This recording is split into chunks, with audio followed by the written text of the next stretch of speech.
这个肩胛骨的动态啊，肩胛骨正常的状态下呢，看上去它应该是这个形状的。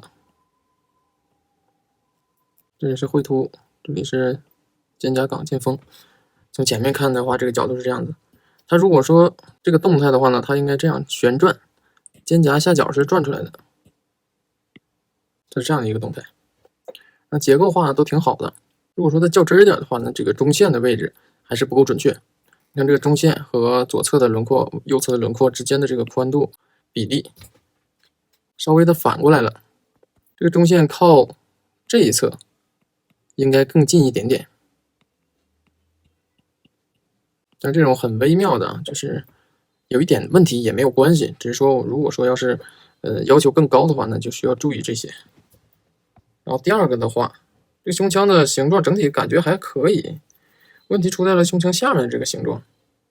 你这样你可以找一个解剖软件，任何一个都可以去参照一下。画的时候呢，把那个角度大概调成这个角度，然后去参照一下它胸腔下边的这个开口的形状。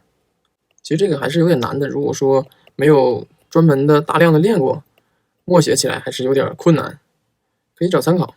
我现在正在做这个练习册，练习册里边有大量的描摹，可以去掌握这个胸腔形状。目前还没有做好，等做好之后大家就可以用。现在可以去找解剖软件去参考，把它下边的这一块不要给它画成这个形状。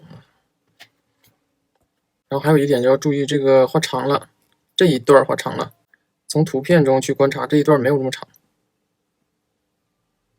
上一次讲这个作业的时候呢，也是相同的问题。这里的腹型，你要去对着模特去观察去看这个腹型的形状，这一段的长度啊都要去比较。那这一段也是跟着就画到了左边去了，应该再往里面收。注意它这个整个胯的宽度，注意一下形。下面这个倒没有什么太大的问题了，就可以。